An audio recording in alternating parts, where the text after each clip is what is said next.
जय राधा माधव, जय कुंज बिहारी।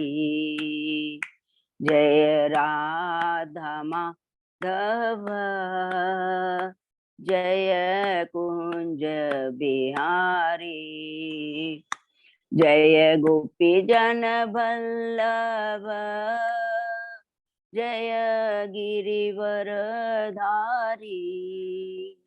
जय गिरिवर धारी।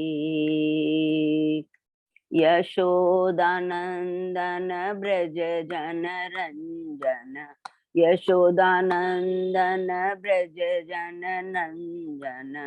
यमुना तीर वनचारी, यमुना तीरा वनचारी।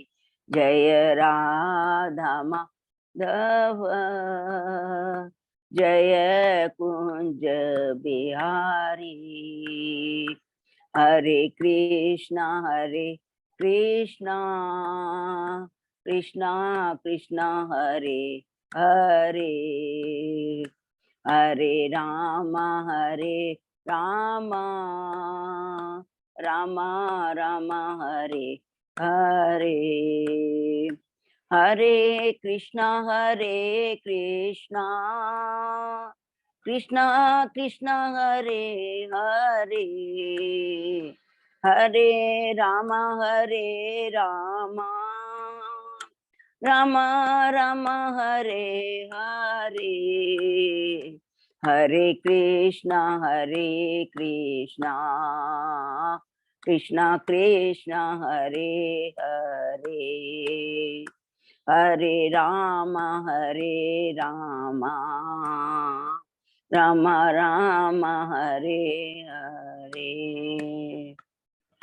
गोविंद बोलो हरि गोपाल बोलो, गोविंद बोलो हरि गोपाल बोलो। राधा रमन हरि गोविंद बोलो, राधा रमन हरि गोविंद बोलो। जय राधा माधव राधे, जय राधा श्याम सुंदर राधे। जय राधा गोपीनाथ गोपीनाथ राधे। जय राधा दामोदर दामोदर राधे। जय राधा श्याम सुंदर श्याम सुंदर राधे। जय जगन्नाथाय बलदेवा जय सुभद्रा। जय गौरानिताय जय गौरानिताय।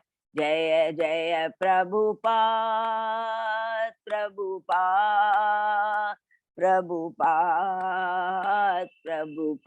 जय जय गुरुदेव।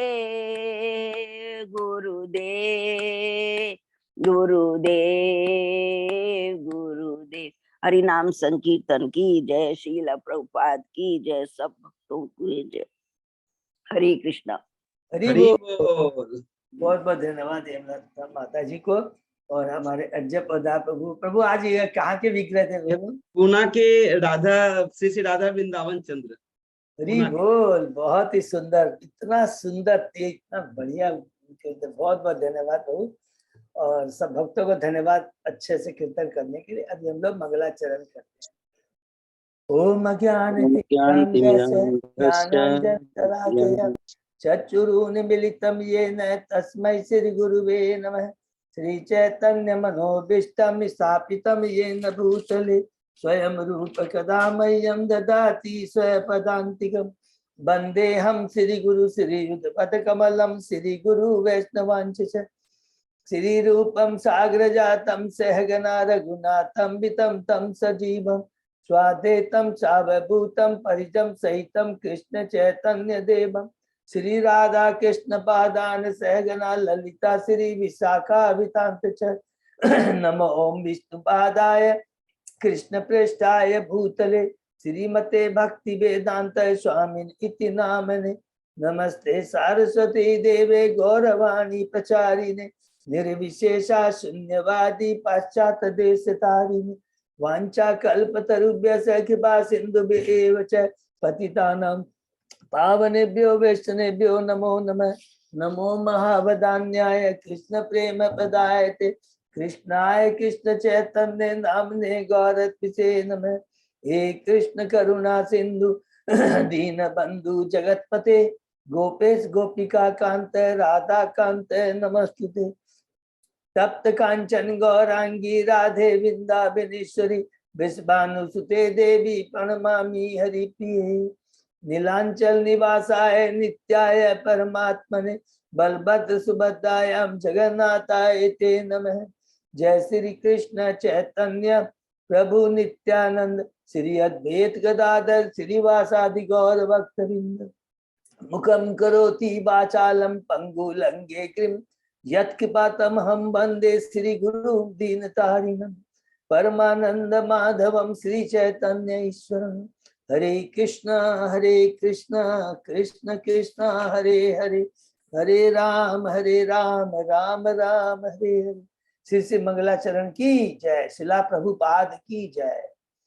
हरे कृष्णा। आज के इस भागवतम चर्चा कथा में सभी भक्तों का हार्दिक स्वागत है।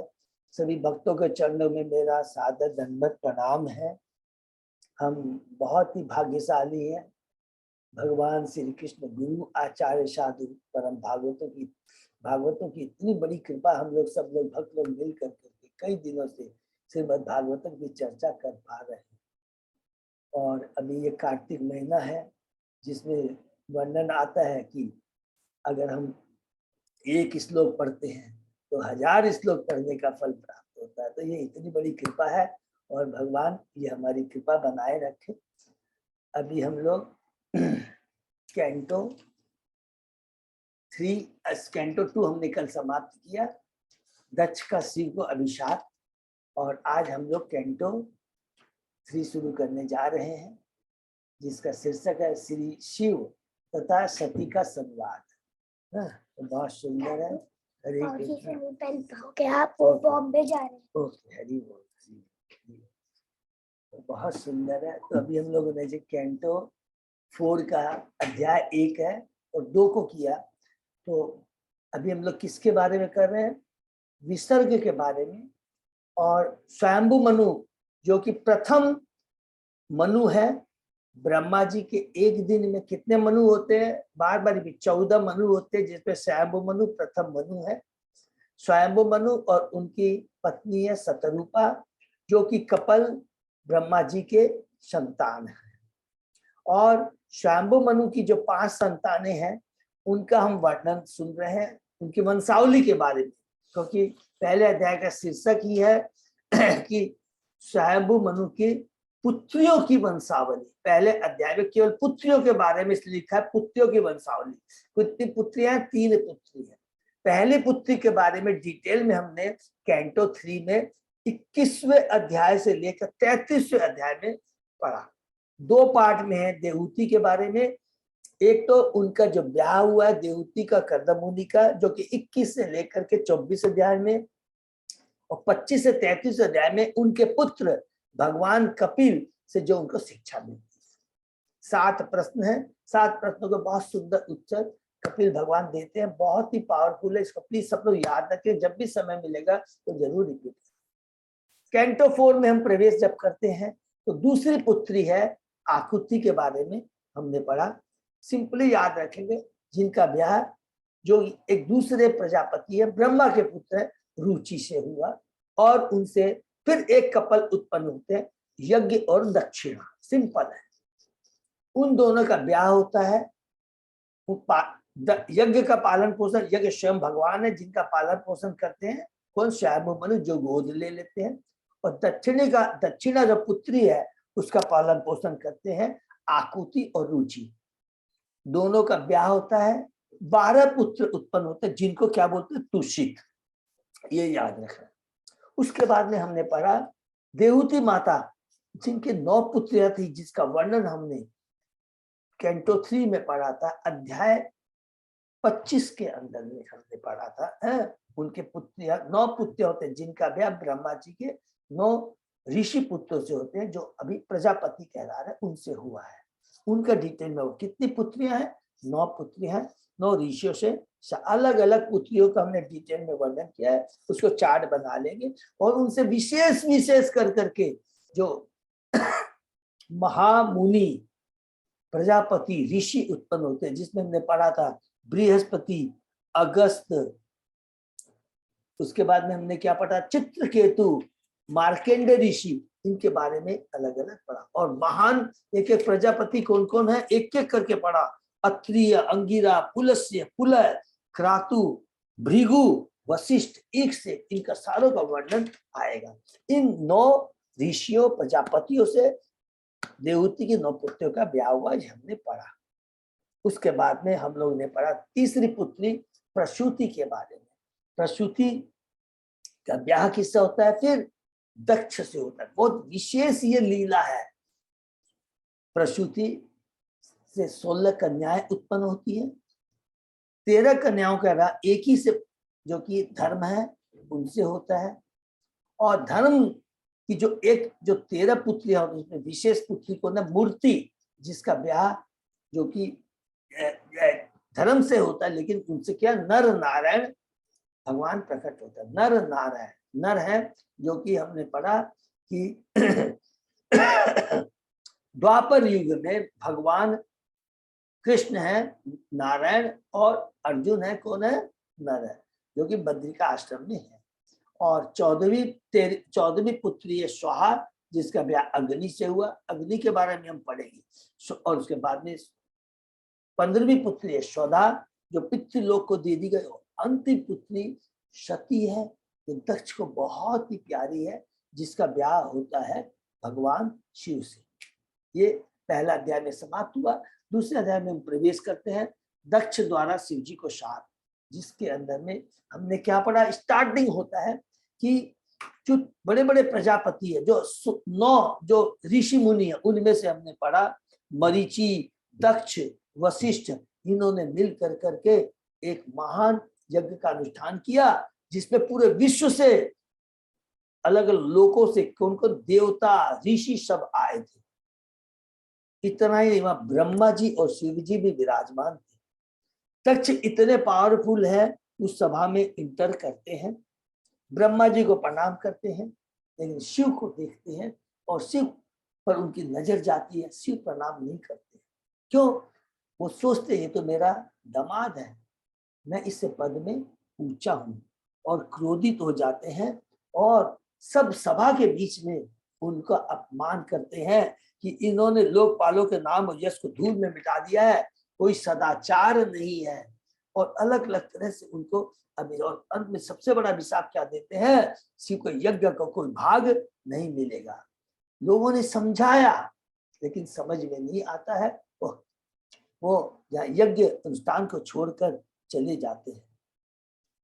नंदीश्वर क्रोधित हो जाता है, भगवान शिव का भक्त, वो ब्राह्मणों को अभिशाप देना शुरू कर देता है। अभिशाप देता है कि आपने जानबूझकर शिव का अपमान किया है, इस तरह के लोग जन्म मृत्यु के चक्र में बंधे रहेंगे। शिव बोधि सदैव सकाम कर्म में लिप्त रहे, ये द्वार द्वार जाकर के भिक्षा मांग करके अपने दूसरे के धन की प्राप्ति करेंगे। और उसके काउंटर में फिर भृगु, जो कि किसके दक्ष के फेवर में थे, वो अभिशाप देना शुरू कर देते हैं कि शिव के जितने भी अनुयायी हैं वो नास्तिक होंगे और शास्त्रों के विरुद्ध आचरण करेंगे, अर्थात वैदिक नियमों का पालन न करने वाले होंगे। वे लंबे केस धारण करेंगे, मदिरा पीलेंगे, मांस खाएंगे, इस तरह कर करके वो उन्हें फिर काउंटर अभिशाप देता है। तो यहाँ पर जैसे ही वैदिकों की बात आती है, ये देखिए प्रभुपाद जी की बहुत कृपा है कि कहते हैं कि ये जो वेद है उपनिषद है, जो कि स्वयं भगवान के मुखारबिंद से निकले हैं, अपुरुषेय कहलाते हैं। अपुरुषेय का मतलब है, सब लोग याद रखेंगे, जिनमें 4 त्रुटियां नहीं होती हैं। न वो धोखा देते हैं, न उनमें भूल गलती करते हैं, मिस्टेक नहीं करते हैं, भ्रमित नहीं होते हैं, और उनकी इंद्रियां अपूर्ण नहीं होते। ये केवल एकमात्र किसमें है? ये केवल भगवान में है। इसलिए वेद जो भगवान से निकले हैं, तो याद रखें, वेदों भगवान जब भी जो चीज दिखाते हैं उसमें कोई त्रुटि नहीं रहती है। हम बद्ध जीव हैं, उस वेद पुराण उपनिषद में जो कुछ लिखा गया उसका अर्थ हम लोग समझ नहीं पाते। वेदों का उद्देश्य है क्या है? सतोगुणी में बद्ध जीव को ला करके आत्म तत्व का ज्ञान प्रदान करना, और हमारी अज्ञानता को दूर करके इस भवसागर से हम किस तरह पार। तो आप बोलेंगे कि अरे भगवान ने वेदों को क्यों लिखा, उसमें सकाम का युग क्योंकि लिखा है।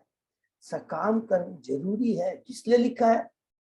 कोई भी हमसे प्रश्न करेगा तो पहला हमारा प्रश्न काउंटर, आप ये क्वेश्चन करेंगे, हम भौतिक जगत में आए किस लिए? हमारी सकाम भावना है ना, हमारी भावना ही तो है कि प्रोप्राइटर बनने की। चलो ठीक है, तुमको भोगने की इच्छा है, तो भगवान कहते कोई बात नहीं, भोगो, लेकिन तरीके से, एक अनुशासन में, सभ्य मनुष्य बन करके भोगो। ये मेन उद्देश्य है। भगवान जो भी कुछ करते हैं उसके पीछे बड़ा दिव्य संदेश होता है। ठीक है, तुम्हें अच्छी पत्नी चाहिए, धन चाहिए, शक्ति चाहिए, तरीके से काम करो, इसलिए भगवान है। लेकिन अगर इतना भी हम पालन कर लेते हैं, ये गारंटी है कि अगर सभ्य मनुष्य बन करके सदाचार को, भावना को रखते हुए हम कार्य करेंगे, तो गारंटी है कि वो आदमी एक सतो लेवल पर पहुंचेगा ही पहुंचेगा। उसमें सबसे बड़ी बात क्या कही हमको? वर्णाश्रम धर्म बहुत इंपॉर्टेंट है। ब्रह्मचर्य, वाश्रम, गृहस्थ, वानप्रस्थ, संन्यास, ब्राह्मण, क्षत्रिय, वैश्य, शूद्र। हम क्लेम नहीं कर सकते कि मैं ब्राह्मण। तुम्हारी जैसी योग्यता, जैसे प्रारब्ध है, जैसे कर्म है, वैसी भगवान मति देते हैं, बुद्धि देते हैं, और उसी अनुसार तुम्हें ये जीवन यापन करना है। इसलिए 4 नियमों को, वर्णों को और आश्रम को पालन करने से हम सभ्य मनुष्य कहलाएंगे। और ऐसा करने से क्या होता है? वर्णाश्रम के धर्म के नियमों का पालन करते हुए कोई भी मनुष्य आध्यात्मिक जीवन के सर्वोच्च शिखर पर पहुंच सकता है, अन्यथा वह पशु के समान है। ये बहुत इंपॉर्टेंट है। इसलिए हम लोग जब भी कहते हैं बड़ा इज्जत करना चाहिए वर्णाश्रम धर्म का। ये केवल भारत में देखिएगा बहुत है, पावरफुल है। ये धीरे धीरे अनफॉर्चुनेटली ये लुप्त हो रहा है। जो संस्कार जो है ये सारे आज भारत से ही लोगों ने सीखा है। इसलिए पर पाश्चात्य देश को लोग आते हैं, हम लोग जितने भी फॉरेन जो हमारे डिवोटी आते हैं उनसे सुनता हूँ, रोते हैं वो क्या करते हैं। एक डिवोटी ने कहा पूरा साल भर, जिनकी नॉर्मल इनकम है, वो साल भर तक पैसा इकट्ठा करते बचा करके कि हम साल में एक बार कार्तिक महीने में हो या जब में भारत जाएंगे, मथुरा जाएंगे, वृंदावन जाएंगे, मायापुर। रोते रहते हैं, इतनी पवित्र ये भारत भूमि है। ये भक्त बताते हैं। और हमारा परम सौभाग्य है कि भारत भूमि हमारा भारत भूमि से जन्म सार्थक और करो परो का, ये स्वतः चेतन महाप्रभु ने कहा है। और फिर भगवान गीस में प्रभुपाद जी बात कहते हैं कि मेरे वेद है, ब्रह्मा ने नहीं बनाए हैं, शिव ने नहीं बनाए हैं, इसलिए मेरी बात को सुनो। ये देवता है ब्रह्मा, उनका सम्मान करो, उनकी पूजा मैंने करने के लिए नहीं कहा। इवन ब्रह्मा शिव है, क्या है? वो 3 गुणों से बंधे हुए हैं। बहुत इंपॉर्टेंट बात कर हम लोगों ने प्रभुपाद जी का एक श्लोक 34 नंबर इतना डिटेल में वर्णन किया उन्होंने, बहुत पावरफुल। ये श्लोक 31 नंबर श्लोक हमने पढ़ा, इसको बहुत, इसमें दिव्य संदेश है। प्रभुपाद जी ने तात्पर्य बातें, तो पूजा किसकी करनी है? कृष्ण की करनी है। कृष्ण ही सब कुछ है, कृष्ण पर ही सभी आश्रित है, चाहे देवता हो या कोई हो। चींटी से लेकर के ब्रह्मा तक शिव भगवान पर आश्रित है। ये सबसे बड़ा ज्ञान है। और वो हमारा भगवान से क्या संबंध है, इस संबंध को पुनः कैसे जागृत करना है, ये हमें जानना है। संबंध अभिदेव। तो ये कह कर करके उसके बाद में भगवान शिव है। भगवान शिव तुरंत छोड़ के चले जाते हैं। जो काउंटर माने अभिशाप, कर्स काउंटर कर्ज जो होता है उस पर एक शब्द नहीं बोलते हैं, क्योंकि भगवान श्री परम वैष्णव है। चले जाते हैं, यज्ञ होता है 1000 वर्षों तक होता है, और उसके बाद में हमारा ये दूसरा अध्याय खत्म होता है, जिसमें हम लोगों ने क्या शिक्षा, बहुत इंपॉर्टेंट शिक्षा याद करेगा। जो भगवान का परम वैष्णव होता है उसमें इतनी बड़ी क्वालिटी होती है, इतनी ज्यादा परम क्वालिटी होती है कि वो कभी भी 3 गुणों के प्रभाव में नहीं आता है। अगर कुछ भी आता है भगवान श्री परम वैष्णव याद रखेंगे, और उनसे जो भी कुछ होता है याद रखेंगे। योग माया भगवान के आदेश से उनसे लीला कराती है, जैसे ब्रह्म मोहन लीला हुआ, सॉरी मोहिनी जो अवतार हुआ, भगवान मोहिनी के पीछे आते, लेकिन वो कभी भी अपनी चेतना उनकी बनी रहती है, वो परम वैष्णव स्वरूप सिद्ध। दूसरा क्या बताते हैं, जो असुरी प्रवृत्ति वाले होते हैं, दक्ष जैसे लोग होते हैं, जो भक्तों को समर्पित न, भक्तों से संग नहीं रहते हैं, वो जितना भी धन यश हो वो उसके प्रभाव में आकर अपनी शुद्ध चेतना को खो देते हैं। उनकी चेतना काम, अर्थात वो चेतना क्या हो जाती है, पशुवृत्ति चेतना हो जाती है। बताए तीसरा एक चीज याद रखिए, जो परम शुद्ध भक्त नहीं है, माया इतनी प्रबल है वो हमें भी भ्रमित कर देते हैं। हम जैसे भक्त हैं, हम भक्ति कर रहे हैं, लेकिन अभक्तों के संग में चले आएंगे तो हम अपना पैसा खो बैठते हैं, ये हमको स्वीकार करना पड़ेगा, हो जाता है। तो नंदीश्वर है ऐसा नहीं है, वो तो शिव भगवान का भक्त है। अभी जैसे याद आया, परीक्षित महाराज को लीजिए, परीक्षित महाराज को अभिशाप दिया एक ऋषि पुत्र ने, तो परीक्षित महाराज भी तो अभिशाप दे सकते थे ना, उन्होंने अभिशाप नहीं दिया। तो भगवान के परम भक्त है, बल्कि उन्होंने क्या किया, एक दूसरे ब्राह्मण के पास जाकर के, सुखदेव गोस्वामी के जाके समर्पित होकर करके उन्होंने भगवान भागवतम सुनी। ये बहुत इंपॉर्टेंट है। और दूसरा को आप ले लीजिए, जन्मेजय, हाँ परीक्षित के पुत्र का नाम है जन्मेजय, वो उस लेवल तक का भक्त नहीं था, परीक्षित महाराज का पुत्र है, लेकिन जैसे उसको पता लगता है अरे मेरे पिता को सर्प ने मारा है, तो उसने बहुत बड़ा यज्ञ किया, और उसमें ये यज्ञ किया, इतना पावरफुल यज्ञ किया कि सारे सर्प उसमें आकर के गिरने लगे, सारे सर्प मरने लगे। तुरंत बृहस्पति आके बोलते अरे ये क्या कर रहे, तुरंत वो समझ जाता है मेरी गलती हो गई, क्यों, भगवान का भक्त है। तो देखिए एक असुर में और एक परीक्षित में और इस तरह का, तो तुरंत उसने स्वीकार किया मुझसे गलती। तो हम लोगों की भगवान ने वैसी प्रवृत्ति दी है, हम लोग भक्ति कर रहे हैं, कभी कभी विचलित हो जाते हैं, लेकिन जैसे भक्तों की बात से सुनते हैं हम गलती को स्वीकार कर लेते हैं, तो हमारी चेतना पुनः लौट आती है। उसी तरह ध्रुव महाराज को भी आप देख लीजिए, एक बहुत इंपॉर्टेंट, ध्रुव महाराज क्या है, भगवान का दर्शन हुआ उनको, लेकिन जब उनको पता लगा उनका कजन ब्रदर, क्या नाम था कजन ब्रदर का, उत्तम नाम था ना, हाँ उत्तन पद, हाँ नहीं उनका कजन ब्रदर, उसका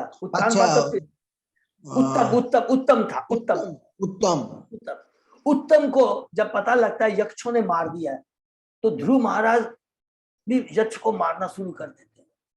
तो तुरंत स्वयंभू मनु खुद आते हैं, अरे तुम तो भगवान के इतने परम भक्त हो, तुमको भगवान ने दर्शन दिया, ऐसा क्यों कर?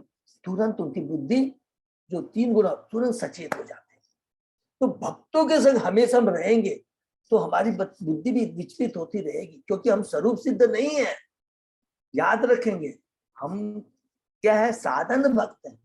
इसलिए बहुत इंपॉर्टेंट है कि हमें शुद्ध भक्तों का हमेशा संरक्षण बनाना है, ये सबसे इंपॉर्टेंट चीज है। नहीं तो आप देखेंगे बात करेंगे तो मति चेंज हो जाएगी, हाँ तू सही बोल रहा है, ये गलत नहीं। हमारी एक एक चेतना हमेशा कृष्ण में बनी रहे, किसी के प्रति अपराध न हो जाए, इसके तो ये सारी शिक्षाएं मिलती है, लेकिन दक्ष में नहीं था। और दक्ष की इस गलती के चलते देखेंगे कि कितना बड़ा अपराध होता है, किस तरह के लोग बने, ये हम लोग नेक्स्ट अध्याय में पढ़ें। तो हम लोग तीसरे अध्याय में प्रवेश कर रहे हैं, शीर्षक है श्री शिव तथा सती का संवाद। बहुत ही एक दिव्य शिक्षा इसके अंदर। तो शुरू करते हैं। ओम नमो भगवते वासुदेवाय, ओम नमो भगवते वासुदेवाय, ओम नमो भगवते वासुदेवाय। नारायण नमस्कृत्य नरं चैव नरोत्तमं देवी सरस्वती व्यासं ततो जयम् उदीरे। नष्टप्रायेषु अभद्रेषु नित्यं भागवत सेवया भगवती उत्तम श्लोके भक्ति भवति नैष्ठिकी। कृष्णाय वासुदेवाय देवकी नंदनाय च नंद गोप कुमाराय गोविंदाय नमो नमः। आराधयो भगवान ब्रजेश तनय सतधाम वृंदावनम रमया काचित उपासना ब्रजवधु वर्गेण्य कल्पिता। श्रीमद्भागवतम प्रमाणम अमलम प्रेमा पुमर्तो महान। श्री चैतन्य महाप्रभो मतम इदम तत् आदरो न पर। हरे कृष्ण कृष्ण कृष्ण हरे हरे हरे राम राम राम हरे हरे। कैंटो 4 अध्याय 3 श्री शिव तथा सती का संवाद। मैत्ते वाच सदा विद्विषतो एवं कालो वेद्रियमाणयो जामातु सुरस्य अपि सुमहान अति चक्रमे। मैत्रेय ने कहा, इस प्रकार जामाता शिव तथा ससुर दक्ष के बीच दीर्घ काल तक तनाव बना रहा। देखिए दोनों के बीच तनाव बना। देखिए एक चीज याद, मतलब बिफोर वी स्टार्ट, शिव भगवान में कोई भी वो परम वैष्णव है। दक्ष की जो मति है, वास्तव में दक्ष ये नहीं है, वो बहुत ज्ञानवान है, बुद्धिमान है, शास्त्रों का अध्ययन किया है, लेकिन उसको शिव की जो पोजीशन है कि इतना परम वैष्णव, उससे ज्यादा उसको सबसे ज्यादा उसको ईर्ष्या थी। अरे मेरा ससुर है, मेरा जमाई है, पोस्ट में मेरे से नीचे, लेकिन इतना परम वैष्णव, इसकी इतनी इज्जत है, ये बहुत खराब चीज है। और इसी चलते उसने इस तरह की बातें कही थी। तो ये याद है कि आचार्य बोलते हैं। पिछले अध्याय में विदुर ने मैत्रेय से प्रश्न किया था कि शिव तथा दक्ष के बीच मनोमालिन्य कलह का क्या कारण था। दूसरा प्रश्न है कि दक्ष तथा उनके दामाद के इस बीच होने वाले इस कलह से सती ने अपना शरीर नष्ट क्यों किया। सती द्वारा शरीर त्याग का मुख्य कारण यह था कि दक्ष ने दूसरा यज्ञ प्रारंभ किया जिसमें शिव को पूछा तक नहीं। सामान्यतः जब भी कोई यज्ञ किया जाता है तो सभी देवता, विशेषतः ब्रह्मा, शिव तथा अन्य प्रमुख देवता इंद्र तथा चंद्र को आमंत्रित किया जाता है और वे सम्मिलित होते हैं। कहा जाता है कि जब तक सब देवता उपस्थित न रहे तब तक यज्ञ पूरा नहीं होता, क्योंकि सब देवताओं को यज्ञ का भाग मिलता है, उनका होता है। लेकिन दामाद तथा ससुर के बीच तनाव बना हुआ था, तभी दक्ष ने दूसरा यज्ञ प्रारंभ कर दिया जिसमें शिव को आमंत्रित नहीं किया गया। देखिए उसकी चेतना, देखिए शिव सब कुछ भूल गए, उनको कोई मतलब नहीं है, लेकिन दक्ष अभी भी खुन्नस बनाए रखा मन में और यज्ञ शुरू करता है दूसरा, लेकिन अपनी सबसे प्यारी पुत्री सती और दामाद माने शिव को नहीं आमंत्रित करता है। ब्रह्मा ने दक्ष को मुख्य प्रजापति के रूप में नियुक्त किया था और वह ब्रह्मा जी का पुत्र था ही, अतः उसका पद ऊंचा हो गया जिससे उसको घमंड होने लगा दक्ष को। यदा अभिषेको दक्ष तु ब्रह्मणा परमेष्ठिना प्रजापति नाम सर्वेशाम आधिपत्यस्मय अभवत। जब ब्रह्मा ने दक्ष को समस्त प्रजापति का मुखिया बना दिया तो दक्ष गर्व से फूल उठा। यद्यपि दक्ष शिव जी के प्रति ईर्ष्या, द्वेष तथा शत्रु भाव से पूर्ण था, किंतु उसे समस्त प्रजापतियों का अधीक्षक नियुक्त कर दिया गया। इससे से उसको अति गर्व हो गया। जब मनुष्य को अपनी संपत्ति पर गर्व हो जाता है तो वह कोई भी घातक कार्य कर सकता है। अतः दक्ष ने झूठी प्रतिष्ठा के बल पर कार्य प्रारंभ कर दिया। इस अध्याय में इसी का वर्णन है। हरि बोल। देखिए हम याद रखेंगे कि धन, पोजीशन खराब नहीं है, लेकिन अगर इसको कृष्ण की सेवा में यूज किया जाएंगे तो क्या होगा, हमारी मति बनी रहेगी, हमारी चेतना कलुषित नहीं होगी। इसलिए कुंती महारानी जी ने बहुत स्पेशली कहा, जब भगवान श्री कृष्ण को प्रार्थना कर रही थी तो एक चीज उन्होंने विशेष रूप कहा, जिसका उच्च कुल में जन्म होता है, जिनको ऐश्वर्य होते हैं, विद्वान होता है और सुंदर होता है, ये 4 चीजें लिखी है, वो उसकी चेतना कलुषित हो जाता है, वो आपकी भक्ति नहीं कर सकता। अगर लेकिन हम उसको भगवान की सेवा में लगाएंगे तो वो क्या है, कभी भी उसकी चेतना कलुषित नहीं हो जाएगी। इष्टवास वाजपेय ग्रहिष्ठान अभिभूय च बृहस्पति स्वम नाम समारेभे क्रतु उत्तमम। दक्ष ने वाजपेयी नामक यज्ञ प्रारंभ किया और उस अत्यधिक विश्वास था कि ब्रह्मा जी का समर्थन तब प्राप्ति होगा, तब उसने एक दूसरा महान यज्ञ प्रारंभ किया जिसे बृहस्पति शव कहते हैं। वेदों में संस्तुति की गई कि बृहस्पति शव नामक यज्ञ करने से पूर्व वाजपेयी यज्ञ संपन्न होना चाहिए, किंतु दक्ष ने इन यज्ञों को करते समय शिव जैसे महान भक्तों की उपेक्षा की। शास्त्रों के अनुसार देवता यज्ञ में सम्मिलित होने तथा आहुति में भाग लेने के अधिकारी है, किंतु दक्ष उनकी उपेक्षा करना चाह रहा था।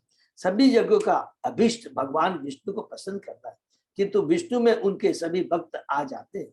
ब्रह्मा शिव तथा अन्य देवता भगवान विष्णु के आज्ञाकारी दास हैं, अतः उनके बिना विष्णु कभी संतुष्ट नहीं होते। किंतु दक्ष को अपने पद का घमंड हो गया था, अतः वह ब्रह्मा तथा शिव को इस यज्ञ से यह सोचकर वंचित रखना चाह रहा था कि यदि कोई विष्णु को प्रसन्न कर ले तो फिर उनके अन्यायों को प्रसन्न करने की कोई आवश्यकता नहीं है। बहुत इंपॉर्टेंट है, इसको अंडरलाइन कर लेंगे कि भगवान के जो भक्त है अगर उनका अनादर हम करेंगे तो भगवान प्रसन्न नहीं होते। इसलिए हमने पिछले अध्याय में प्रभुपाद जी ने 2 चीज कही है, भगवान की पूजा करनी चाहिए, लेकिन इसका मतलब यह नहीं कि देवताओं को आप अनादर करें। देवताओं का पूरा आदर होना चाहिए। हाँ, उनकी पूजा के लिए नहीं कहा गया, इसलिए नहीं कि भगवान बहुत ईगो हैं, नहीं, क्योंकि सभी जो देवता है उनका भौतिक शरीर होता है और वह हमें जन्म मृत्यु जन्म आदि के चक्र से नहीं छुड़ा सकते, क्योंकि वो खुद ही बंधे होते हैं। लेकिन इसका मतलब ये नहीं है कि उनका अनादर किया जाए। तो जब भी हमको ब्रह्मा का, शिव का, आज तो हम लोग देखिए पुष्कर में गए थे ब्रह्मा जी का, क्योंकि भगवान के वो प्रथम पुत्र हैं, उनका सम्मान करना ये बहुत इंपॉर्टेंट चीज है। किंतु विधान ऐसा नहीं, विष्णु चाहते कि पहले उनके अनुयायी तुष्ट हो। भगवान कृष्ण ने कहा है मद भक्त पूजा विधि का, मेरे भक्तों की पूजा मेरी पूजा से श्रेष्ठ है। इसी प्रकार से शिव पुराण में कहा गया कि पूजा की श्रेष्ठ विष्णु को आहुति प्रदान करना, किंतु इससे भी श्रेष्ठ है कृष्ण के भक्तों की पूजा करना। इस प्रकार यज्ञों में शिव की उपेक्षा करना समुचित उचित न था। तस्मिन् ब्रह्म ऋषय सर्वे देवर्षि प्रीति देवता आसन्न कृत स्वस्ति अयना तत्पतन्य च स भर्तृका। जब यज्ञ संपन्न हो रहा था तो ब्रह्मांड के विभिन्न भागों से अनेक ब्रह्मर्षि मुनि पितृकुल के देवता तथा अन्य देवता आभूषण से अलंकृत अपनी अपनी पत्नियों से उसमें सम्मिलित हुए। किसी भी शुभ उत्सव में, चाहे ब्याह हो, यज्ञ हो या पूजा हो, विवाहित स्त्रियों के लिए यह शुभ माना जाता है कि वे अच्छे अच्छे आभूषणों, वस्त्रों तथा अंग रांगों से अपने को अलंकृत करें। ये मांगलिक चिन्ह है। उस बृहस्पति शव नामक महान यज्ञ में स्वर्ग की अनेक स्त्रियां अपने अपने देवर्षि, राजर्षि तथा देवपत्नियों के साथ एकत्र हुई।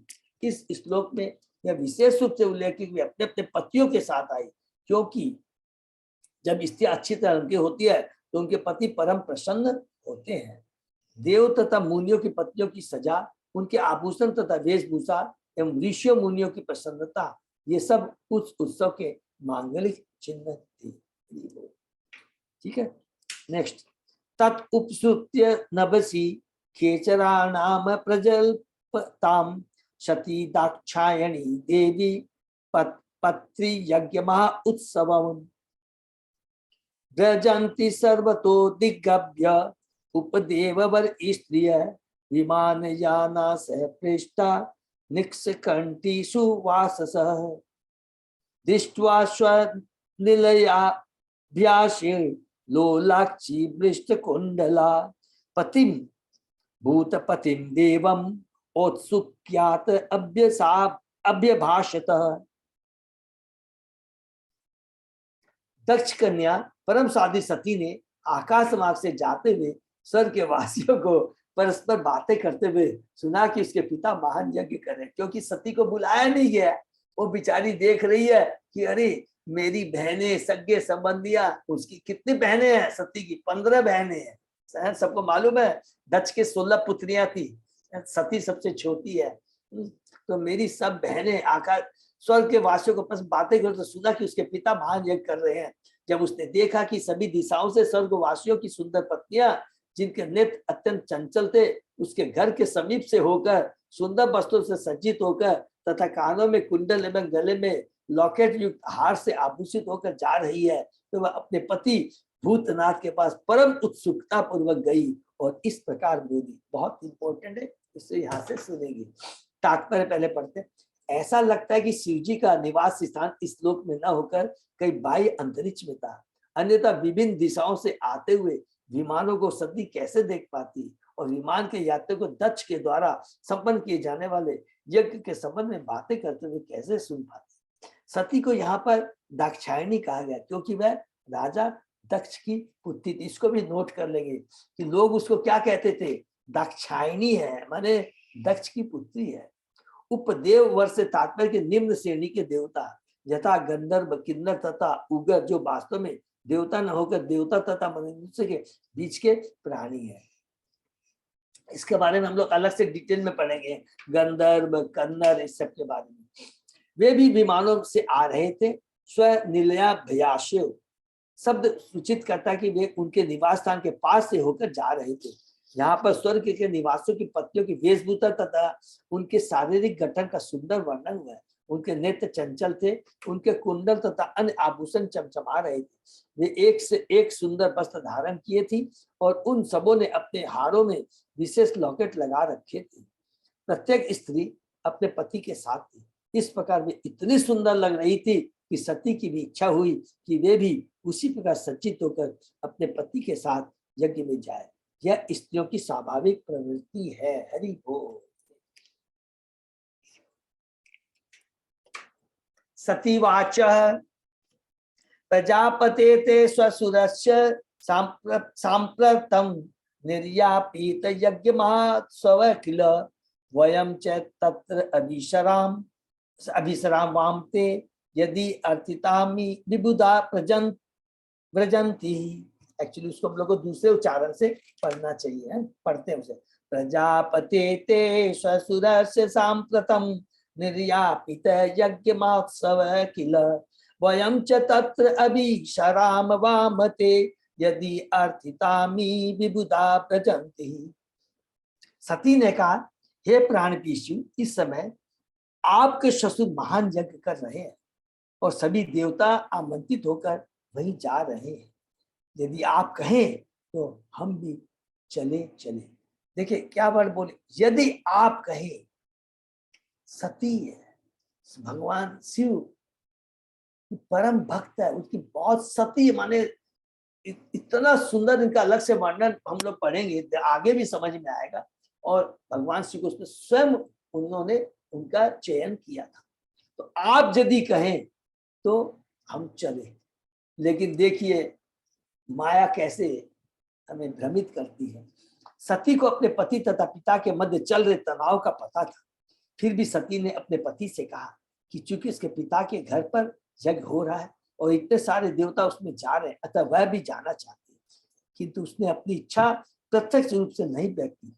अतः उसने अपने पति से कहा कि यदि वे जाने के इच्छुक हो तो वह भी उसके साथ चल सकती है। कहने का तात्पर्य यह है कि उसने अपनी इच्छा अत्यंत शिष्ट ढंग से अपने पति के समक्ष व्यक्त की। ये बहुत तरीका होता है सदाचार। तस्मिन् भगिन्यो मम भर्तृभिः स्वके ध्रुवं गमिष्यन्ति सुहित दिदिक्षवः अहं च तस्मिन् भवताभिकामये सहो उपनीतम परिबरहम अर्हितुम्। मैं सोचती हूँ कि मेरी सभी बहनें अपने संबंधियों से भेंट करने के लिए अपने अपने पतियों सहित इस महान यज्ञ में अवश्य गई होंगी। मैं भी अपने पिता द्वारा प्रदत्त आभूषणों से अपने को आभूषित करके आपके सहित उस उत्सव में भाग लेने के लिए इच्छुक हूँ। मैं भी अपने पिता द्वारा प्रदत्त आभूषणों से, देखिए कि शिव भगवान तो भोले भंडारी हैं, वो किसी चीज के प्रति आसक्ति ही नहीं है उनकी। यह स्त्रियों का स्वभाव है कि वे आभूषण तथा वस्त्रों से अलंकृत होकर अपने पतियों के साथ सामाजिक उत्सवों में जाती है, वहां अपने इष्ट मित्रों तथा संबंधियों से मिलती है और इस प्रकार जीवन का आनंद उठाती है। यह कोई विलक्षणता नहीं है, क्योंकि भौतिक सुख का मूलाधार स्त्रियां है। इससे संस्कृत में स्त्री शब्द प्रयुक्त मिलता है, जिसका अर्थ है जो भौतिक सुखोभोग के क्षेत्र को विस्तीर्ण बनाती है। भौतिक जगत में स्त्री तथा पुरुष में मध्य आकर्षण होता है। बद्ध जीवन की यही व्यवस्था है, स्त्री पुरुष को आकृष्ट करती है और इस प्रकार से सांसारिक, जिसमें घर, संपत्ति, संतान, मित्र आदि सम्मिलित है, बढ़ती जाती है और भौतिक अवस्था घटने से बजाय बढ़ती ही जाती है और मनुष्य भौतिक भोग में फंस जाता है। किंतु भगवान शिव भिन्न है, अंडरलाइन करेंगे, किंतु भगवान शिव भिन्न है, इसलिए उनका नाम शिव है। वे भौतिक भोग से आकृष्ट नहीं होते। यद्यपि उनकी पत्नी सती एक महान नायक प्रजापति की पुत्री थी और ब्रह्मा के कहने पर शिव को दी गई थी। शिव को कोई चाह नहीं थी, किंतु राजा की कन्या होने के नाते सती सुख भोग चाहती थी। वह भी अपने पिता के घर अपनी अन्य बहनों के समान जाना और वहां सबसे मिलकर सामाजिक जीवन का आनंद उठाना चाह रही थी। इसको प्लीज याद रखें, ये चीज कहीं मन में मत लाइएगा कि सती को भगवान शिव को जबरदस्ती दिया गया था। बाद में पता लगेगा कि वो शिव के प्रति कितने, माने सती की जो अपने पति शिव के प्रति क्या उसका भाव है। यहाँ पर उसने विशेष रूप से संकेत किया कि वह अपने पिता से प्राप्त आभूषण पहनकर सज्जित होना चाहती है। उसने यह नहीं कहा कि वह पति से प्राप्त गहने पहनकर सुसज्जित होना चाहती है, क्योंकि उसके पति इन मामलों के प्रति उदासीन थे। उन्हें इसका ज्ञान नहीं था कि पत्नी को किस पर सजाकर उस सब में भाग लेना चाहिए, क्योंकि वे तो सिर्फ भगवान के भावों में ही निमग्न रहते थे। हरि बोल। वैदिक प्रथा के अनुसार कन्या को विवाह के समय दहेज दिया जाता है, अतः सती को भी अपने पिता से दहेज प्राप्त हुआ था। देहूति को भी अपने पिता स्वयंभू मनु से दहेज प्राप्त हुआ था। सबको याद है ना, 24वें अध्याय में हमने पढ़ा था, 25वें अध्याय में। वह भी प्रथा है कि पति भी कुछ आभूषण देता, किंतु यहाँ पर इसका विशेष उल्लेख कि सती का पति कुछ नहीं दे सका था, इसलिए वह अपने पिता द्वारा प्रदत्त आभूषणों से अपने को अलंकृत करना चाह रही थी। वह तो सती का सौभाग्य था कि पति ने उसके गहने लेकर गांजा खरीदने में नहीं फूंक दिया था, क्योंकि जो गांजा पीने में शिव का अनुसरण करते हैं वे गृहस्थी को चौपट कर देते हैं। वे अपनी पत्नियों के आभूषणों को बेचकर गांजा पीने तथा ऐसी आदतों के खर्च कर देते हैं। कि भगवान शिव है, भगवान शिव परम भक्त है, वो तो गांजा पीने वालों को कंट्रोल करते हैं, जिससे भक्तों को डिस्टर्ब नहीं करे। प्रभुपाद जी बहुत अच्छा बोलते हैं। तत्र स्वश्री में ननु भर्तु संमिता मातृ स्वश्री क्लीन धियम च मातरम द्रक्षये चीरो उत्कंठ मना महर्षि भी पुण्यमानम च मृड अधवर ध्वजम। वहां पर मेरी बहनें, मौसियां तथा मौसे एवं अन्य प्रिय परिजन एकत्र होंगे, अतः यदि मैं वहां तक जाऊं तो उन सबों से मेरी भेंट हो जाए और साथ ही मैं उड़ती हुई ध्वजाएं तथा ऋषियों द्वारा संपन्न होते यज्ञ को भी देख सकूंगी। हे प्रिय, इसी कारण से मैं जाने के लिए अत्यंत उत्सुक हूँ। जैसा कि पहले कहा जा चुका है कि ससुर तथा दामाद के बीच दीर्घ काल तक तनाव बना रहा, अतः सती अपने पिता से या काफी लंबे समय से नहीं जा पाई थी, इसलिए वह अपने पिता के घर मायके जाने के लिए अत्यंत उत्सुक थी। विशेष रूप से ऐसे अवसर पर जब उनकी सारी बहनें, उसके बहनोई तथा मौसियां वहां एकत्र हुई होगी। जैसा कि हर स्त्री के लिए स्वाभाविक है, वह भी अपनी अन्य बहनों के समान वस्त्र धारण करना और पति के साथ जाना चाह रही थी। निसंदेह वह अकेले नहीं जाना चाहती थी। तो आश्चर्यम अज आत्ममायया विनिर्मितम भाति गुण त्रयात्मकम तथापि अहम योषित अतत्व च ते दीना दिदिक्षे भव मे भवचितम। यह दृश्य जगत त्रिगुणों की अंतःक्रिया अथवा परमेश्वर की बहिरंगा शक्ति की उद्भुत सृष्टि है। हरि बोल। आप इस वास्तविकता से भली भांति परिचित हैं, किंतु मैं तो अबला स्त्री, और जैसा आप जानते हैं मैं सत्य से अनभिज्ञ हूँ, तब मैं एक बार फिर से अपनी जन्मभूमि देखना चाहती हूँ। बहुत सुंदर श्लोक है, भगवान की परम भक्त है। वो कहते हैं कि जो भौतिक है, भगवान की ये लीला बनाई हुई है कि अबला जो स्त्री होती है वो अपनी बताती है कमजोरी को कि ये भगवान द्वारा प्रदत्त है, इसमें ऐसा नहीं है कि कोई, ये भगवान द्वारा प्रदत्त है, ये चीजें हैं। इसीलिए हमेशा कहा गया है, प्रभुपाद जी बार बार एक ही चीज बोलते थे, बहुत इंपॉर्टेंट है, अबला स्त्री को क्यों कहा गया, इसीलिए उनको हमेशा प्रभुपाद ने पूरे भागवतम में 20 बार रिपीट किया, हजारों बार रिपीट किया। उससे हमेशा जब तक शादी नहीं होती है पिता के संरक्षण में, शादी के बाद पति के संरक्षण में, और पति न रहे तो अपने पुत्र के संरक्षण में रहना चाहिए। अतः मैं एक बार फिर से अपनी जन्मभूमि देखना चाहती। दाक्षायणी सती यह भली बात ही जानती थी, उसके पति शिव जी भौतिक जगत की चमक धमक में, जो कि प्रकृति के 3 गुणों की अंतःक्रिया से उत्पन्न है, अधिक रुचि नहीं रखते। देखिए सती ऐसा नहीं है, उसको अपने पति शिव के गुणों के बारे में मालूम था, और किस तरह वो गुणों को उजागर करते हम आगे में देखेंगे, हमारे रोंगटे खड़े हो जाएंगे। इसलिए उसने अपने पति को अज कहकर संबोधित किया, जिसका अर्थ है जो जन्म मरण के बंधन से परे है, अथवा जिसने परम पद प्राप्त कर लिया। उसने कहा आप में इस दिव्य जगत को सत्य मानने जैसा मोह नहीं है, क्योंकि आप आत्मवेता है और मेरे में वो गुण नहीं है। ये तो मेरा परम सौभाग्य है जो आप जैसे पति मुझे मिले हैं, लेकिन मेरी कमजोरी है वो अपनी जाहिर कर रही है। आपके लिए सामाजिक जीवन आकर्षण तथा पिता माता बहन जैसे झूठे संबंधों के विचार व्यर्थ है, किंतु मैं तो अबला ठहरी। मैं दिव्य साक्षात्कार में इतनी प्रगत नहीं हूं, अतः स्वाभाविक है कि ये सब मुझे सत्य प्रतीत हो रहे हैं। ये देखिए खुद सती खुद कह रही है, अर्थात एक शिक्षा हमारे लिए क्या है, परम वैष्णव जो स्वरूप सिद्ध व्यक्ति है उसके संरक्षण में रहना चाहिए। मुझे ये सौभाग्य प्राप्त हुआ है, लेकिन मैं अबला नारी हूं, लेकिन तभी भी नहीं सक पा रही। लेकिन संस्कार कि वो परम भाग्यशाली है जो एक परम वैष्णव परम भक्त के संरक्षण में रहता है। केवल अज्ञानी देखिए इस आत्म जगत के विकृत प्रतिबिंब को वास्तविक मानते हैं। जो लोग बहिरंगा शक्ति के वशीभूत है वे इस जगत को वास्तविक मानते हैं, किंतु जो आत्मज्ञान में बढ़े चढ़े हैं वे इसे मोह मानते हैं। वास्तविकता तो आत्म जगत में है। सती ने कहा जहां तक मेरा सवाल है, मुझे आत्म सरकार का बहुत कम ज्ञान है। मैं दीन हूं क्योंकि मुझे वास्तविकता का ज्ञान है। दीन मीन्स आध्यात्मिक दृष्टि से मैं भिखारी हूं।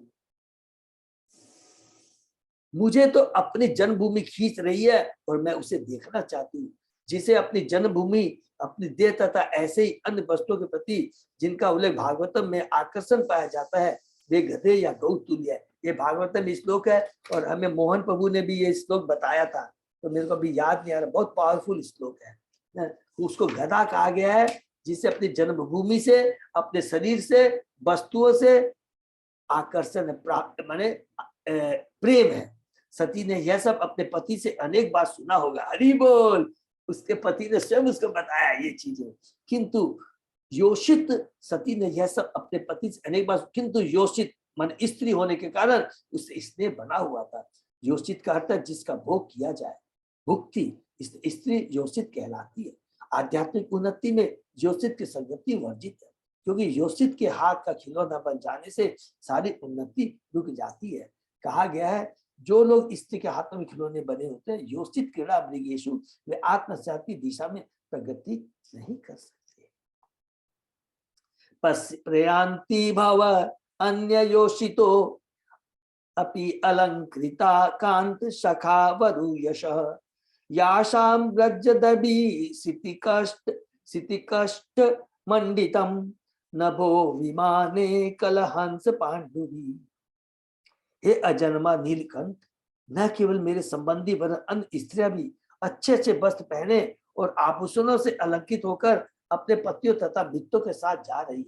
जरा देखो तो कि उनके श्वेत विमानों ने सारे आकाश को किस प्रकार सुशोभित कर रखा है। यहाँ पर शिव जी को अभव कहकर संबोधित किया है, जिसका अर्थ जिसका कभी जन्म नहीं हुआ। यद्यपि सामान्यतः उन्हें भव अर्थात जिसका जन्म हुआ कहा जाता है। रुद्र अथवा शिव वास्तव में ब्रह्मा के नेत्रों के मध्य से उत्पन्न है। ब्रह्मा स्वयंभू कहलाते हैं क्योंकि वे किसी मनुष्य से उत्पन्न होकर विष्णु के नाभि कमल से जन्मे हैं। जब यहाँ पर शिव का अभाव कहा गया है तो इसका यह अर्थ लगाना चाहिए जिसने भौतिक कष्टों का कभी अनुभव नहीं किया। सती अपने पति को यह बताना चाह रही थी कि जो उसके पिता से संबंधित नहीं थे वे भी जा रहे थे, फिर वह स्वयं तो उनके घनिष्ठ रूप से संबंधित थी।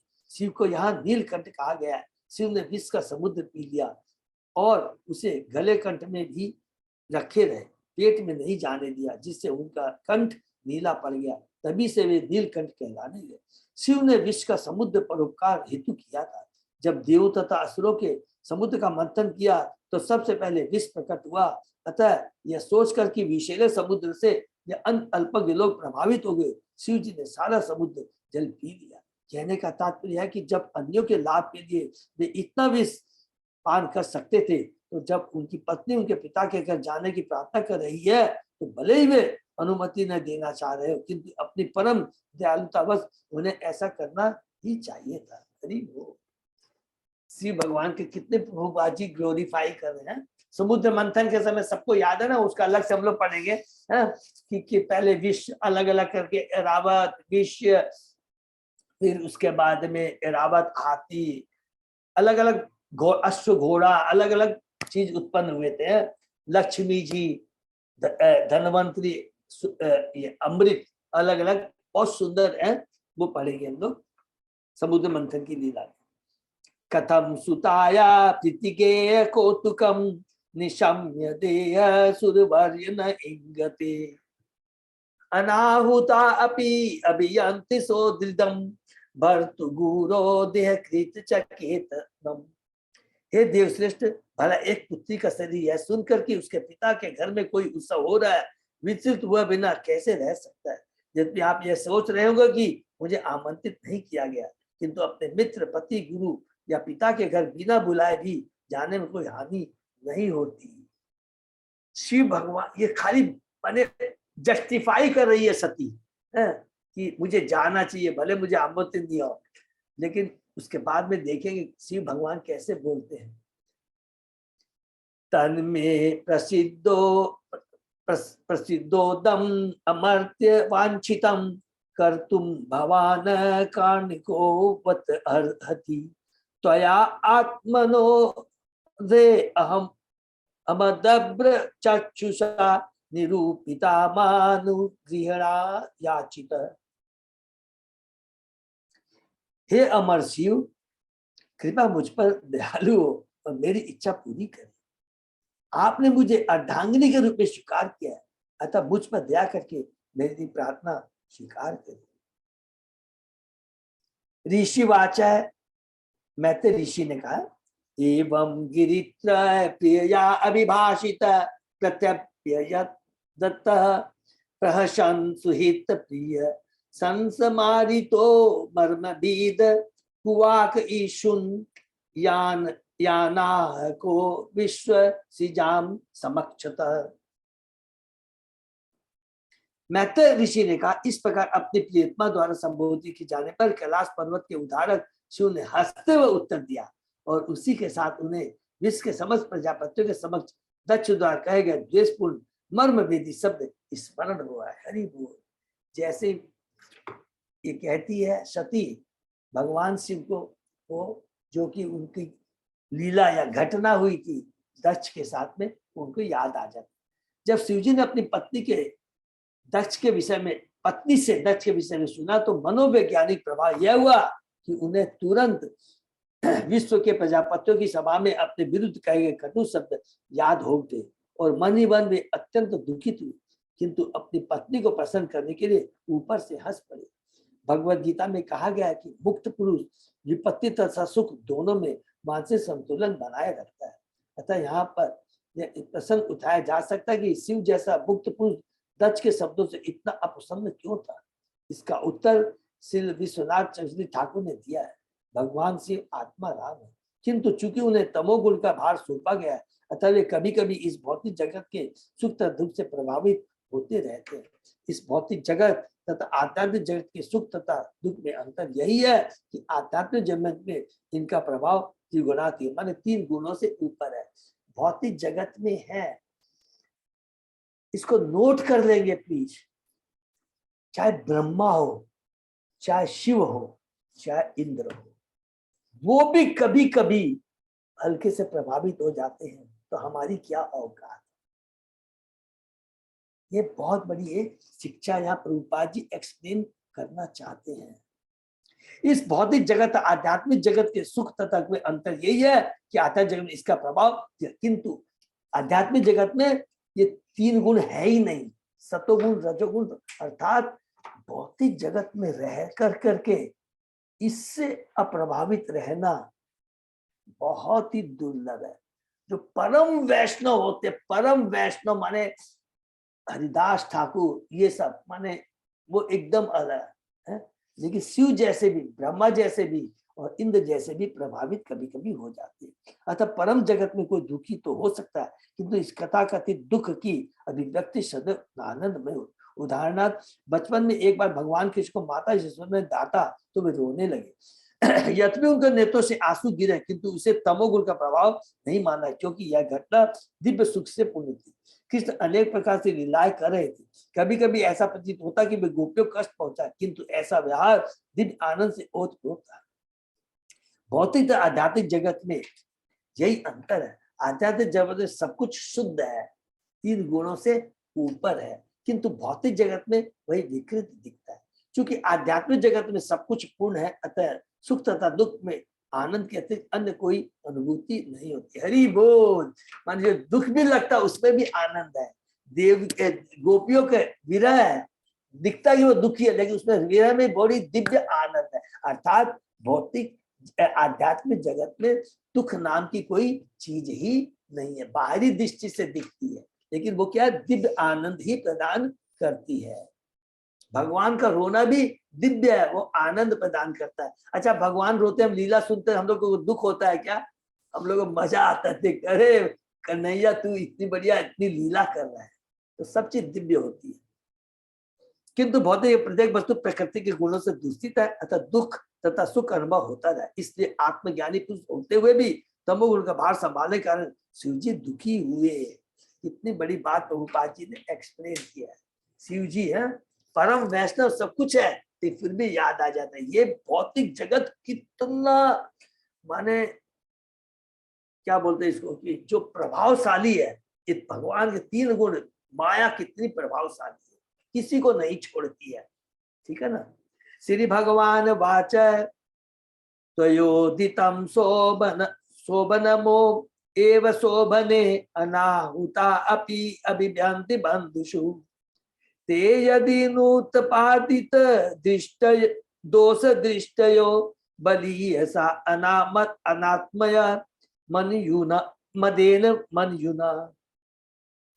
भगवान ने उत्तर दिया, शिव भगवान ने, हे सुंदरी, तुमने कहा कि अपने मित्र के घर बिना बुलाए जाया जा सकता है, यह सच है, किंतु तब जब वह देहात्म बोध के कारण अतिथि में त्रुटि न निकाले और उस पर क्रुद्ध न हो। हरि बोल। कितनी बढ़िया बात यहाँ लिखते हैं कि कई बार होता है कि हमारे मित्र भूल जाते हैं। कई बार होता है ना, अरे यार मैं भूल गया, तू आया, मेरे को बहुत खुशी हुई है। वो बहुत ज्यादा वास्तव में खुश होता है कि अरे मैं इसको भूल गया था, लेकिन मेरा इसके प्रति इतना प्रेम है कि ये खुद ही आ गया। वो ठीक है, लेकिन भगवान शिव कहते हैं वो तब तक ठीक है जब तक जिस अतिथि के यहाँ जाते हैं उसमें आपके प्रति वास्तव में प्रेम है, कोई ईर्ष्या ना हो, तब तक तो ठीक। लेकिन जिसमें ईर्ष्या हो उसके यहाँ जाने से कितना बड़ा नुकसान होता है, ये शिव जी अब बताने जा रहे हैं। भगवान शिव ने पहले से देख लिया था कि जैसे ही सती अपने पिता दत्त के घर पहुंचेगी तो यद्यपि सती निर्दोष है, किंतु देहात्म अभिमान से पूर्ण दक्ष उस पर अवश्य रुष्ट होगा। शिव जी ने आग्रह किया कि तुम्हारा पिता धन मत से फूला हुआ है, वह तुम पर क्रुद्ध होगा तो जो तुमसे सहन नहीं हो सकेगा, इसलिए उचित यही होगा कि तुम न जाओ। इन सब का शिव को अनुभव हो गया था, क्योंकि उनके दोष रहित होते हुए भी दत्त ने उनके प्रति इतने कटु वचन कहे थे। हरि बोल। विद्या तपवित वपु वयोकुले शताम गुणे षड्भि असतम इतरे स्मृतो हतायाम वितमान दुर्दृशः स्तब्धा न पश्यन्ति हि धाम भूयशाम। यद्यपि शिक्षा, तप, धन, सौंदर्य, युवावस्था और कुलीनता ये 6 गुण अत्यंत उच्च होते हैं, किंतु जो इसको प्राप्त करके मनाग्न हो जाता है वह सत्य ज्ञान खो बैठता है और महापुरुष के यश को समाप्त समझ नहीं पाता। सेम चीज देखिए, कुंती महारानी ने 4 चीज कही थी, यहाँ पर भगवान शिव 6 चीजें बता रहे। क्या? शिक्षा कुंती महारानी ने कहा था, यहाँ तप को ऐड किया है, धन, सौंदर्य, युवावस्था और कुलीनता। कुलीनता कुंती महारानी ने कहा था, सौंदर्य कहा था, धन कहा था और शिक्षा, और 2 चीजों जोड़ा है, तप और युवावस्था। ये 6 गुण अत्यंत उच्च होते हैं, किंतु जो इसको प्राप्त करके मदाग्न हो जाता है वह सत्य ज्ञान खो बैठता है और महापुरुष के यश को समझ नहीं पाता, उसकी चेतना कलुषित हो जाती है। यह तर्क किया जा सकता है कि जब दक्ष अत्यंत विद्वान, धनवान तथा तपस्वी था और उच्च कुल से संबंधित था, तो वह दूसरे पर कुल क्यों हुआ? इसका उत्तर यही है कि शिक्षा, अच्छे कुल, सौंदर्य तथा प्रबुद्ध संपत्ति जैसे गुणों के होने से जब इसका अधिकारी व्यक्ति गर्विला हो जाता है तो उनका बुरा प्रभाव पड़ता है। दूध अच्छा भोजन है, किंतु जब कोई विषैला सर्प छू लेता है तो विषाक्त हो जाता है। इसी प्रकार से शिक्षा, संपत्ति, सौंदर्य, उच्च गुण ये निसंदेह सद्गुण है, किंतु जब ये देशपूर्ण व्यक्ति में स्थान ग्रहण करते हैं तो इसका विपरीत प्रभाव होता है।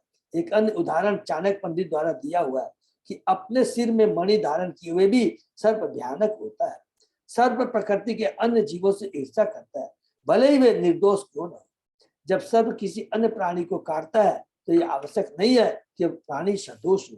निर्दोष प्राणियों को डसना सर्प की आदत है। इसी प्रकार यद्यपि दक्ष सभी प्रकार से संपन्न है, किंतु उसे अपनी संपत्ति का गर्व था और वह ईर्ष्यालु था, अतः ये सारे गुण दूषित हो चुके। इसलिए कभी कभी ऐसी संपत्ति का होना आत्मचेतना या कृष्ण भावना में प्रगति करने वाले व्यक्ति के लिए बाधक होता है। श्री कृष्ण की स्तुति करते हुए कुंती देवी ने उन्हें अकिंचन गोचर कहकर पुकारा था, जिसका अर्थ होता है समस्त धन रहित व्यक्तियों द्वारा सहज ही प्राप्त होने वाला। कृष्ण भावना में अग्रसर होने के लिए भौतिक संपत्ति का न होना एक प्रकार से लाभप्रद है। इसको अंडरलाइन कर दें। सिर्फ भगवान के साथ अपने शाश्वत संबंध के प्रति सचेत रहने वाला व्यक्ति अपनी भौतिक संपत्ति यथा विद्या, सौंदर्य, कुलीनता का लाभ भगवान की सेवा के लिए उठा सकता है, जो चीज हम लोग बार बार रिपीट करते हैं। और तब ऐसी संपत्ति प्रशंसनीय है। कोई भी चीज देखिए, एक बहुत सिंपल चीज है, हमारा शरीर, हमारी चेतना, हमारी इंद्रियां, सब कुछ कृष्ण की तुष्टि के लिए। द मोमेंट जिस दिन हमको ध्यान में आ जाएगा मैं अपनी इंद्रिय तृप्ति के लिए भोगूंगा, उसी दिन समझ लीजिएगा हमारी चेतना कलुषित हो चुकी है। इसीलिए कहा गया कभी कभी भगवान अपने भक्त को देखते हैं, अरे ये इतने भौतिक एसेट को डाइजेस्ट नहीं कर पा रहा है, उसके धन को छीन लेते हैं। लेकिन जो देखते नहीं इसका सदुपयोग कर रहा है, भगवान देते हैं। अम्बरीश महाराज, पृथ्वी महाराज, युधिष्ठिर महाराज, सबको देखिए, बड़े बड़े महान राजा हैं। लेकिन जो देखता है कि भगवान देखते कि नहीं इसका दुरुपयोग होता है तो भगवान छीन ले, क्योंकि भगवान वास्तव में हमारे वेल विशर है। दूसरे शब्दों में जब तक कोई कृष्ण भावना नहीं होता तब तक उसकी सारी दौलत शून्य रहती है, किंतु जब यह शून्य परमेश्वर के साथ लग जाता है तो इसका मान 10 गुना बढ़ जाता है। जब तक शून्य परमेश्वर के साथ नहीं लगता, शून्य शून्य ही रहता है। चाहे कोई शून्य क्यों न रखे, इसका मूल्य शून्य ही रहेगा। जब तक मनुष्य की जब एक मिनट भगवान से जब तक नहीं जुड़ेगा तो उसकी कोई वैल्यू नहीं है। दौलत कृष्ण भक्ति में नहीं लगती तब तक वह उत्पात मचाती है, अपने स्वामी को नीचे गिरा देती है। हरे कृष्ण। यही पर हम लोग विराम देते हैं। तो ये बहुत सुंदर माता सती और भगवान शिव के बीच की ये जो लीला है, इसमें हम लोग पूरा कंप्लीट हो जाता है तब हमको समझ में आएगा। सती भगवान के बिहाफ में शिव की भगवान शिव की परम अर्धांगिनी है, सद्गुण है उसके अंदर में, लेकिन एक स्त्री के प्रति, एक जीव के प्रति, एक जीव के पास जो भौतिक चीजें होती है, उसका अगर हम लोग दुरुपयोग करते हैं, अर्थात भगवान की सेवा में नहीं लगाता है, तो वो कितना हमारे लिए खतरनाक सिद्ध होता है। जिस प्रकार लिखा, एक की एग्जाम्पल तो याद रखेंगे, दूध है, अगर दूध में विष, सर्प का जरा सा विष लग जाता है तो वो जहरीला हो जाता है। अगर हम किसी से भी भगवान के बारे में सुनते हैं, जो पाखंडी है, उसके मुंह से सुनेंगे तो कई बार लोग बोलते हैं, अरे सुन, भगवान का नाम तो बता रहा है।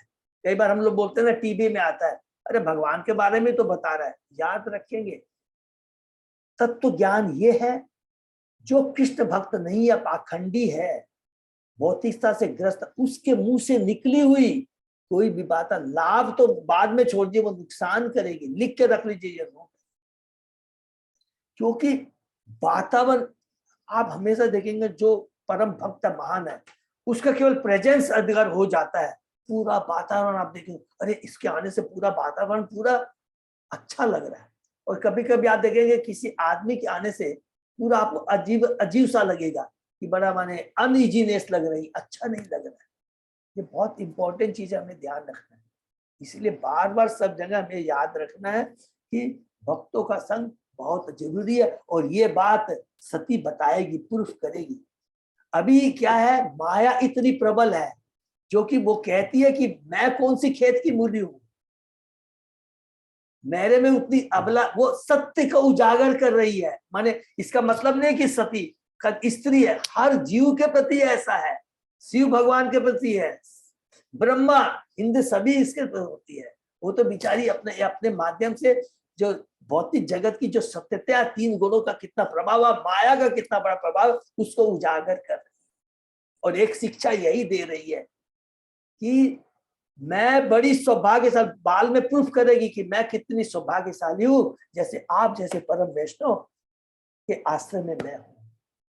और कृष्ण शंकर भगवान इतने परम वैष्णव हैं, वो अपनी पत्नी को समझाते हैं, वो बाद में उसको समझ में आता है। तो ये बहुत सुंदर लीला है। तो शीर्षक क्या, समरी यही है कि सदैव परम वैष्णव का, भक्तों का संग बहुत जरूरी है। अदरवाइज माया हमें तुरंत ग्रस लेगी, डस लेगी, हमको पता भी नहीं लगेगा कब हम लोग भ्रमित हो गए। हरे कृष्ण। तो ये पे विराम देते हैं, फिर कल आगे हम लोग। हरे कृष्णा। किसी का कोई प्रश्न है तो पूछेंगे। अजय हरे प्रभु। कृष्ण प्रभु जी, दंडवत प्रणाम। प्रणाम माता जी। अजय प्रभु, हाँ कोई अनाउंसमेंट है प्रभु? कुछ भी नहीं प्रभु, ऐसे कुछ नहीं। आज क्या गोपाष्टमी है क्या? हाँ, गोपाष्टमी आज। हाँ, अरे वो गोपाष्टमी। तो ये बहुत अच्छा है। तो अभी समय हम लोग के पास नहीं है। आज भगवान श्री कृष्ण यशोदा माँ से लड़ाई करते हैं कि अभी मैं बड़ा हो गया हूँ, अब बच्चों को नहीं चराऊंगा, मैं गायों को चराऊंगा। बहुत सुंदर लीला है। तो हम लोग समय मिलेगा तो हम लोग इस लीला के बारे में डिस्कस। हरे कृष्णा। तो सब लोग पढ़ सकते हैं, कृष्णा बुक से पढ़ सकते हैं। बहुत सुंदर लीला है जो कि समझ सकते हैं, इसी कार्तिक महीने में हुई थी। हरे कृष्णा। हरे कृष्णा प्रभु जी, दंडवत प्रणाम। दंडवत प्रणाम प्रभु जी। दंडवत प्रणाम। हरे कृष्णा प्रभु जी, दंडवत प्रणाम। दंडवत प्रणाम। सभी को बहुत बहुत धन्यवाद। तो आज का सेशन ये विराम करते हैं, फिर कल सुबह 7 बजे। हरे कृष्ण।